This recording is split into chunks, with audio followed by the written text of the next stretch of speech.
What's up, guys? So in this video, we're going to be going over Arnold Schwarzenegger's workout routine and regimen. This is going to be some clips that we're going to be looking over from when he was training before. He's going to be voicing over it, and we're going to be looking at some advice he had then, some of his movements then, some advice he has now, any ideas that he has that I find are interesting, points that I want to highlight for any new lifters, anyone who's interested in working out, and all that other good stuff. So let's get into the video. Guys, so we're about to start looking over Arnold's routine, some of the things he has to say, and I'll be giving my advice, my thoughts on it. I remember Arnold Schwarzenegger's, I think he's amazing, great guy. He's trained long. He has great legacy. Bodybuilding and fitness really wouldn't have been the same if it weren't for him. So all the props to this guy, even though I might sound kind of mean with some of the things I might say, or if I sound like I think I'm smarter than Arnold. I'm definitely not smarter than Arnold. Arnold is way more than me in most things. Um, but I want to say that I'm looking at this through a science perspective and a perspective on beginners and things that I really feel I could take away and people could take away from this. If I were trying to redo my muscle building journey, if I started day one, what would I really want to get from this video on Arnold Schwarzenegger? So, without further ado, let's start looking at the video. Every legacy is different, but every legacy can be great. My dream was to leave a mark in bodybuilding, to become a champion who would always be remembered.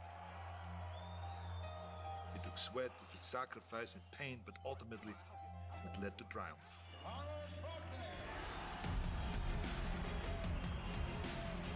Your dream may be different, but I can show you the blueprint to a physique that you never thought was possible. I'm Arnold Schwarzenegger, and I created my legacy. It's time to leave yours. Yes, I love Arnold's motivational talk speech here. Whenever you guys are setting your own goals, remember, you're not going to be like Arnold, but you guys could set, I mean, maybe you will if that's what you want to be. You have to organize your goals. You have to set yourself up to succeed the way you want to succeed. You're the one who decides what you want to do, nobody else. Never forget that.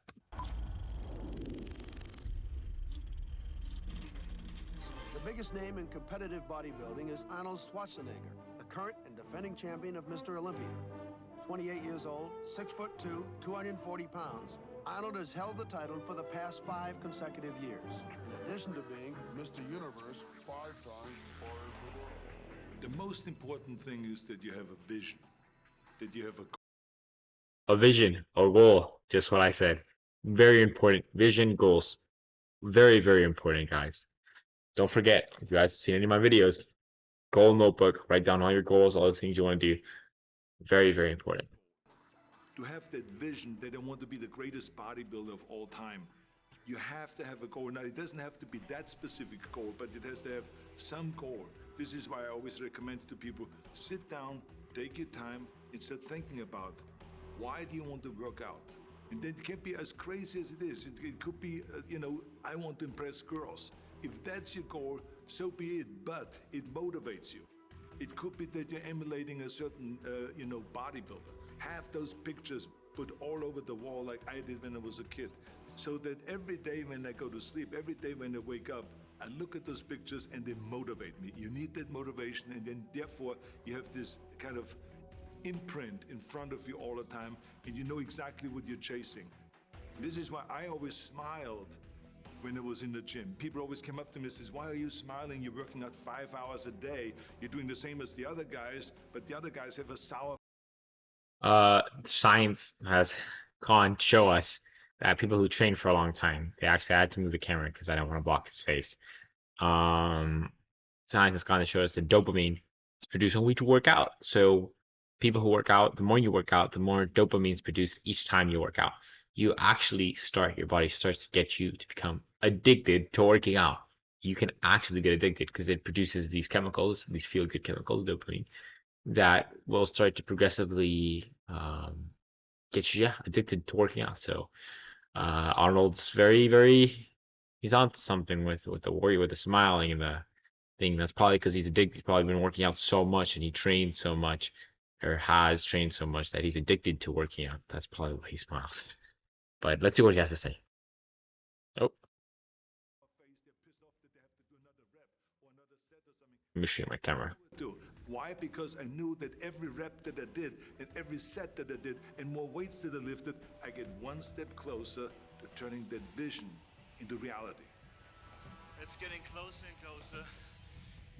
Incredible satisfaction.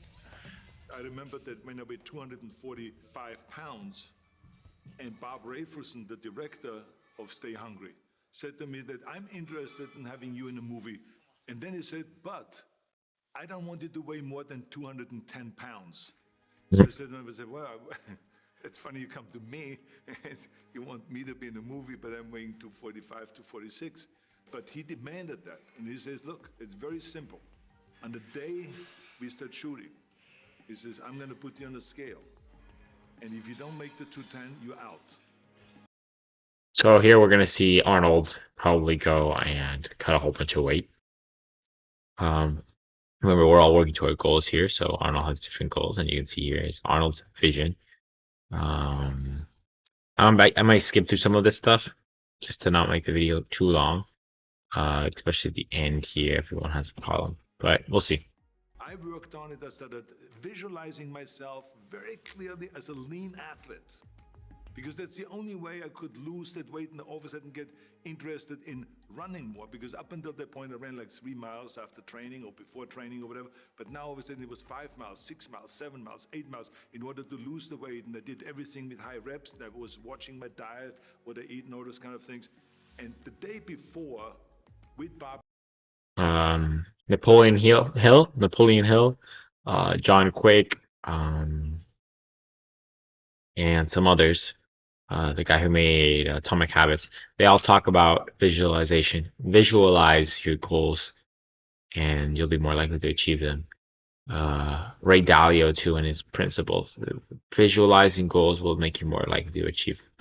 You always want to have a vision. That's why I like this whole thing about vision. It's very important. Visualize where you want to get to.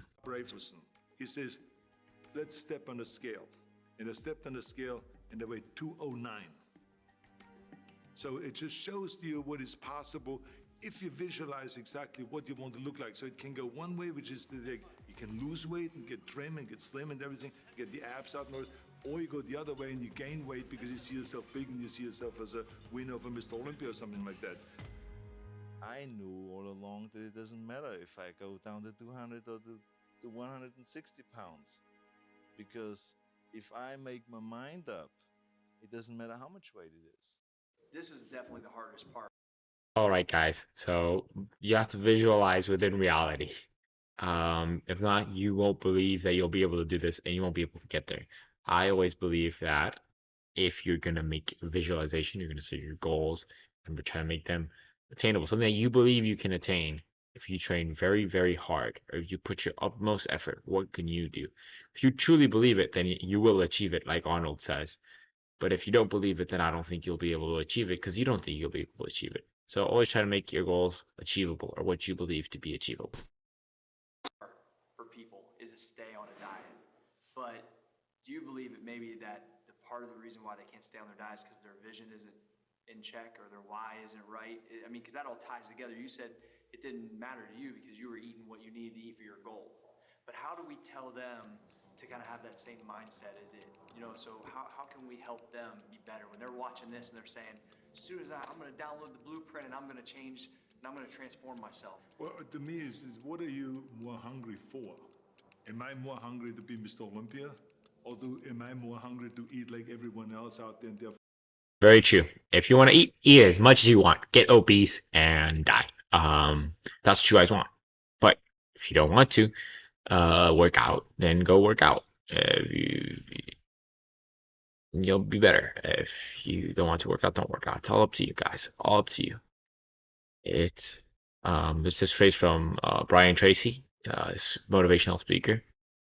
If it's to be, it's up to me. Always tell you guys. So tell yourself that enough times, and you'll realize that everything in general is up to you in your life.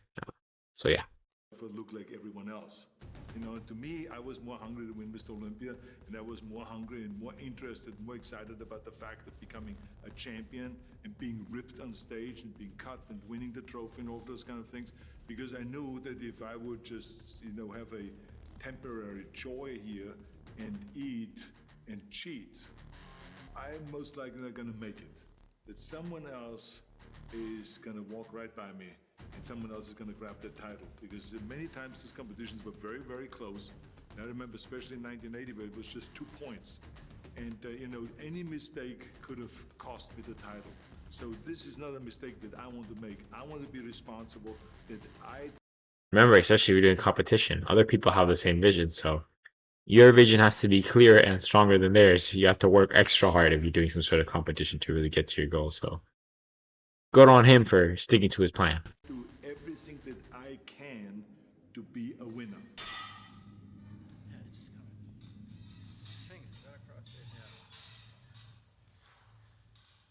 yeah. In my days, we were not as sophisticated when it comes to dieting, and we didn't have the food supplements that are available today with getting definition and, you know, cutting down and all those things. We had food supplements that were really good for gaining weight, but we didn't really have much available to lose weight. So to me, my way of really getting defined and getting kind of a really mature definition, rather than just dropping quickly 10 pounds or 15 pounds with a watermelon diet or something like that. So that's not the right way to go. So I always felt like if I do, instead of 20 sets, 30 sets, 35 sets a body part.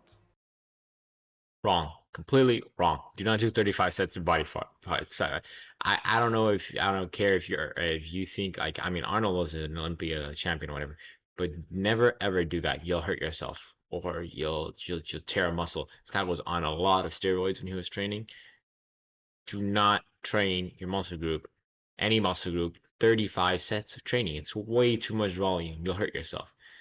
If you're gonna do in a week, even 35 sets is a lot. So this isn't reps, he's saying sets, which is kind of scary. So don't do that. That's something that I was afraid of, that I thought he'd cover here, because I know Arnold was a big proponent of a lot of volume, but no, don't ever do that. So I went all out, especially before competition when I wanted to cut down. It was to pile on as many sets as possible. So yes, you were tired, but so what? You know, I never... All right, guys, I had to do a slight cut here, but we're back. There was an ad, and something happened, so I had to cut out a little portion of the video, but we're all good. Look at him. The most important thing always to have a deadline. Also, yeah, he said deadline, very important. One thing that I wanted to mention here is the increased reps is going to make you more defined. Definition comes from decreased body fat. So he can do as many reps as he wants. What it's not going to do is make him more defined. What it's going to make him do is tear his muscles more and maybe get more hypertrophy. But the whole point is if you want to get lean, just burn off body fat. So really, the leanness in the muscle is developed through the diet, and the size, the pounds that you can put on is developed through the training. So if you want to get big, you need to train to get your muscles to develop, and then you cut off the fat, and then you get lean. So yeah. When I, for instance, had a competition, and let's say the competition was in the middle of September, and it was now beginning of summer, so there was no more time to screw around. So there was the time now to get going on a diet, to get going with the training, to not slack off at all, because there was a deadline there. The day of the competition, I had to be in the best shape possible. It was very important to pick that time and to say, this is when I have to be in top shape, and then to work towards that. But it's not just with the competition. It could also be that you say to yourself, the summer starts in June. Go to the beach in June, and at that time, I want to be in great shape. So that creates an urgency that makes you... Urgency, yeah. Set something urgent, something that motivates you to work out. Some sort of motivation to work out is very, very important. Besides just the health and fitness, try to find some sport that you do, and you'll see that fitness will help you in that sport, and that type of motivation really drives you to work out harder if you have something that comes from the result of training. Or yeah, if you have someone who you want to train, or want someone to start training, find something that motivates them that goes along with training, like playing some sport, and they'll train to get better at the sport. You'll see that a lot with athletes. So like Shaq, he hates training, but he started training to get better at basketball, and he got better at basketball. So it's very interesting. To really start training hard and taking it seriously, because if you don't have a specific plan, then you wander around. I mean, you can have the best ship or the best plane in the world, but if you don't have a specific goal where you want to go and when you want to get there, you just drift around and you never get anywhere. I feel the best right here in this area. Okay. Outer head of the Now, bicep. don't freak out when you see this biceps. Okay, I know it's the best yet I is in, control but myself. oh, please do I so. don't know. Let's concentrate. Okay. Joe keeps saying we should concentrate, and I was concentrating to flex my biceps. I did concentrate. Okay. But the worst thing is that if you lose I love his laugh, and especially when he goes, oh, my bicep, when I concentrate to it, I can't even do the accent, but classic Arnold is like the best Arnold, best Arnold there is, and all of this is usually like movie stuff too. So he wasn't really like this, and even in real life at that time, he didn't really brag that much, but he was interesting character. lose a competition, or if you're not quite reaching your goal because you didn't do everything that you could do. And this is why I say to people, I said, think about that twice, before you grab something else. Stay on your diet, stay focused, and when you have that question, and if you're about to eat and cheat, think about what the goal is.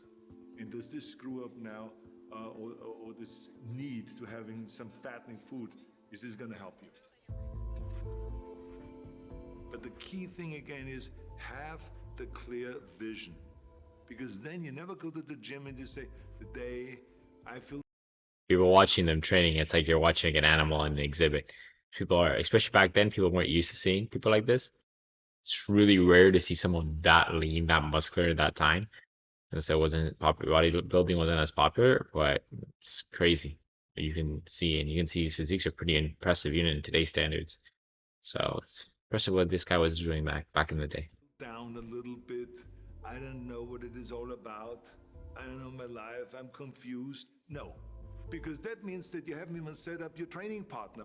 The training partner was always responsible to challenge you at all times. So that was the thing. Kind of in a fun way, but I mean, there was challenge there so that you don't slack off. So you don't. Training partner, very, very important. If you had a training partner, if you struggle with motivation, training partners help you a lot. I've personally I hate having training partners for myself. Some people love training partners. Some people need training partners. So if you're one of those people, go get a training partner to help you train and help you do better. So yeah, good on Arnold for that, because he helps out a lot of people. Don't give yourself a break. Franco Colombo, who was my training partner, was responsible if I just blinked that he said, well, let's pump up the day. The day I challenge you to a bench press competition. Let's see if you can beat a 180-pound little guy. Let's see, and he would know how to push the buttons, because that's what the responsibility of a training partner is. So whenever people say, how can you be successful in bodybuilding or in lifting or in sports or in this, that, I always believe. I work out with some of my friends sometimes, and they say the same things. You can't lift this, and this. Well, most of them I lift more than they do, but some of them, like, they start to really get on you, and they're like, if you can't lift 225, you don't really work out. And that really gets you motivated. So sometimes a little bit of, I don't know how to say, teasing will help you out, help you get more motivated to work out. Believe 100% in a training partner. We had a habit of, after we trained at Gold's Gym, that we would go and have lunch together. But we would watch each other. Yes, people would have steak and a hamburger patty and all this, but if someone had the bread with a hamburger patty, we would bust them right then and there. So we were helping each other. Again, this is the responsibility, I think, of a training partner, that you help. See, that's another good thing. If you're on a diet, tell everybody that you're on a diet. So whenever you feel like you're going to cheat, they catch you responsible and you don't cheat. And post your weight too. Like I like to do that with my close friends. I have this little thing that I post my weight, and my friends can see my weight. And if I lie, they all see that if I increase weight, they all see I increase weight. And I tell myself every day, I'm going to post the weight no matter what, even if it's gone up or down. It's gone up sometimes, but it always trends down whenever I'm on a cut, and always trends up whenever I'm slowly main gaining. So you'll see friends really help you out a lot with training. Help each other, even though you may compete against each other. You're known for being one of the most intense individuals in the gym. Did that fire just click on when you walked in the gym every day, or did it take a few sets to get to that point, or were you ready to rock as soon as you walked in the door? Because I was so enthusiastic about achieving my vision and winning one championship after the next, there was always excitement and enthusiasm there. So when I went into the gym, I put my gym bag down and I immediately attacked the weights. Right away, warm-up set, then the next. See, yeah, he had a lot of motivation. We might not all have the same motivation, and we might not all be able to push as hard as Arnold here does. But it's important to at least try to, get 3 to 4 workouts a week.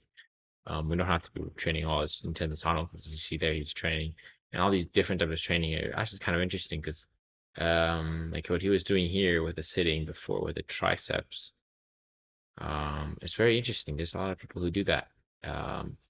When they're beginner. This is a good beginner workout, just not without the plates. It's a beginner workout. So I like a lot of the stuff Arnold here is doing. He's giving a lot of good advice, so it's all good. Next, there was always excitement and enthusiasm there. So when I went into the gym, I put my gym bag down and I immediately attacked the weights. Right away, warm up. And also, a lot of people, what they do is they go to the gym, they start staring at the weights. So I like what he's doing. If you push yourself, you start working out. The most difficult thing for most people is to start working out. Once you start working out, and once you get in a routine, once you're already in a routine, it's so hard to give up that routine, especially when you start getting really into it. You get more dopamine each time you go work out. It's almost impossible to stop working out. You guys start to get addicted to working out, even if you hated it before. So it's very, very interesting and very, very good that he does this. Go straight, attack the weights, plan it out before so you know what you're going to go do when you go work out. Don't just go to the gym and be like, oh, I'll lift this, I'll lift that, and I feel good. Set, then the next weight up, boom, boom, all the way to the top until you just can't do it. And supersetting, everything was always supersetting, and 3 pumped sets and 4 sets in a row, 5 sets in a row. So it changed them what exercise we did. One of the things that you made popular is supersets and tri-setting, and surprisingly enough, there's a lot of kids in the gym nowadays that don't even do those things. So what makes the difference in the workout when you add those variables? I mean, it makes the pump completely different, correct? Well, it makes the pump completely different, but it also Supersetting doesn't really make the whole pump. It might make you get a bigger pump or a better pump. Supersetting is a good tool if you want to have quick workouts, which means you just go from you train. Let's say you train your biceps with curls, and then you train your triceps with tricep extensions, and then you train your legs with squats, and you train your calves with calf raises. Supersetting makes you be able to you just go straight from one workout to another workout to another workout to another workout. It really helps you get your workout done quick, and it can also help get it optimal as long as you're training different muscle groups. Although I'm guessing Arnold just supersets one muscle group at a time because he just likes to overdo it. So don't ever superset one muscle group like that so intensely the way Arnold does, because I'm pretty sure that's what he's going to show us right now, where he does 35 sets, which is crazy. Don't ever do that on a muscle group. It's not good. The muscle responds differently if you do a pushing exercise and a pulling exercise. Let's say, for instance, bench press and with chin-ups. So the reason it responds differently is because you're using different muscles. That's why it responds differently. Much better when we did a set of bench press, and immediately after that went to the chin-up bar and did a set of chin-ups. You get more definition and muscle separation by doing that. So it really worked well. And sometimes we even not just did a superset, but we did 3-4 sets. Because remember, the body doesn't really respond to the same thing over and over, right? You got to always give it the extra punch. So I think supersets and triple sets and quadruple sets and all of this kind of Progressive overload, you want to be progressively overloading your lifts, making your lifts harder so your body has to work harder. So yeah, it's all good. You have to always increase your lifts, make your lifts harder. Don't keep your lifts at the same level. So log your lifts so you can see you're progressively increasing intensity. Volume, there's this thing called junk volume, so you increase your reps past, I'd say 15 reps. Yeah, especially if you're going for aesthetics, it's too much unless you're going for some sort of endurance training. So I try to keep it between 15 to 12 reps. 12 reps usually the sweet spot, and then just increase the weight. You can start at 8 reps, go up to 12 reps, increase weight, drop back down to 8 reps. So you get 12 reps at that weight, increase the weight, go back down to 8 reps. And this is what I follow whenever I train and what I recommend most people and what most top modern bodybuilders use. Because this was, remember, training wasn't the same back then as it is now. We have new information, new books, new data. So that's why his training, I think, is a little bit suboptimal. Things create that kind of extra fire in the muscle. Talk about when somebody's training, what should they be thinking about when they're working that muscle, how they should be squeezing, and should they be paying more attention than they probably are? I think the biggest mistake is that you go to the gym and you go through the motion, but you don't really have your mind inside the muscle. So when you do a bicep curl, I can't just stand there like this. Yeah, you can. I've seen the guys training with me also 4 hours a day, 5 hours a day. But they look like shit. And why did they look like shit is because they didn't concentrate. They did the same exercise, but they stood like this. The reason they didn't look the same is because they weren't lifting the same weight. They weren't on the same steroids, or they didn't have the same genetics. If you train and you do progressive overload, you could shut off half your brain and your muscles will still have some sort of growth. Although there has been some studies done where they say mind-muscle connection, or that connection with the muscle, might have some sort of minor increase. So, I mean, he might be onto something with that. And I think it does help with the contraction. So I would recommend that you guys try to go for a mind-muscle connection. But in general rules, it's not going to make a big difference. Although I would recommend, I mean, the whole point really is to get a good workout in. If you get a good workout and you increase progressive overload, you're doing just fine. But he might be onto something too with that. So it's not off. It's not 100% off. Isn't it? And they looked sideways, kind of like they were bored because they didn't even know why they were training.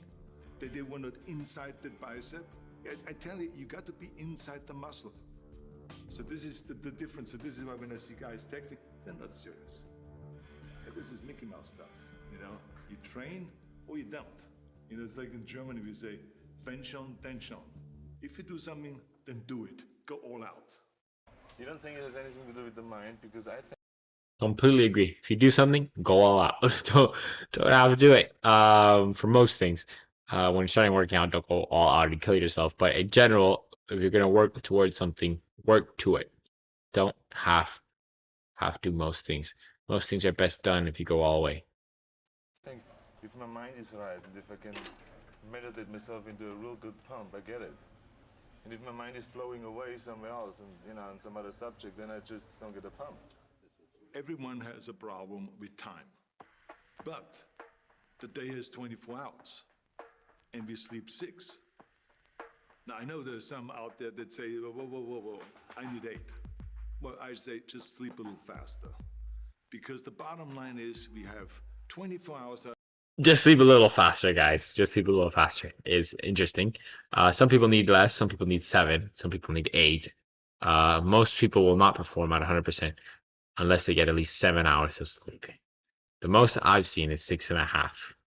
So, and that's typically people who are older and need less sleep. If you're younger, you're going to need more sleep. So, unless you are 50 years old, or you need at least 8 hours. Unless you are, I'd say 20. 20 below need at least 8 hours, and above 7 is good. And then once you get really, really old, maybe you get 6.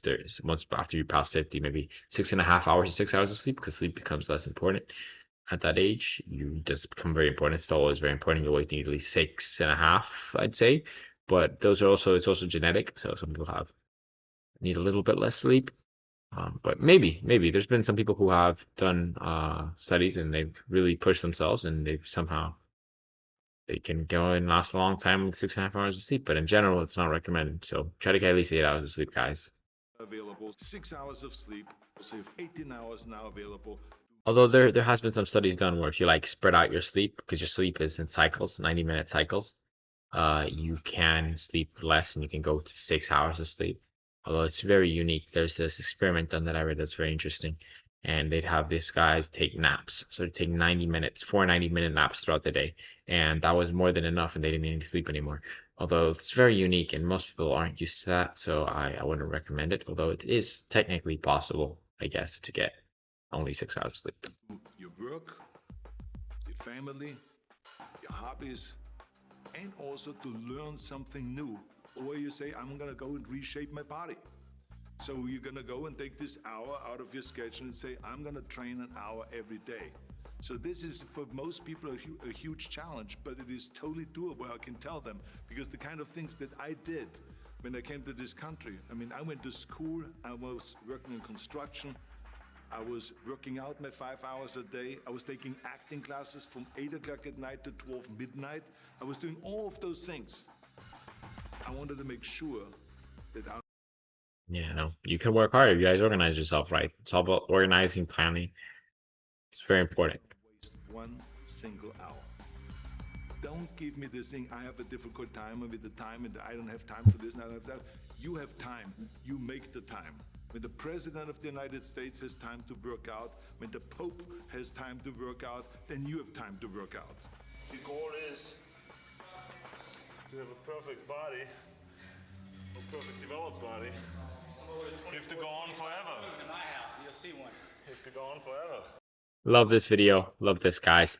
So thanks so much for watching. In general, this was a good video. I really like Arnold Schwarzenegger stuff. Please comment, leave a like down below if you guys want to see anything else like this. I know this was way longer than my normal videos, but I thought it would be interesting because he's such, Arnold Schwarzenegger's a legend, and I really liked this video. I saw it and it looked interesting, so I wanted to do a video on it. So thanks so much, guys. Bye bye.